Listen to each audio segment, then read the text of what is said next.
Hi, welcome to this video where I will show you how to unpublish Squarespace site. So let's get started.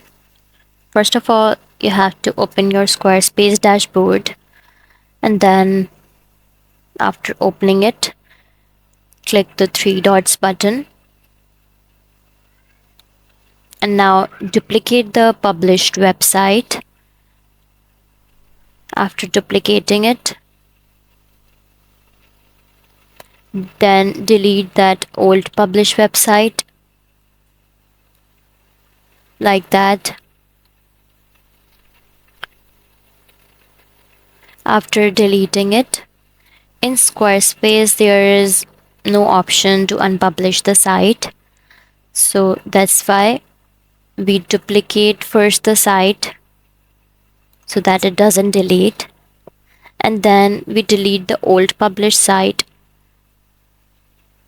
So to tell you how to unpublish or delete the website, basically there is no unpublished button, so you have to delete the site if you want to.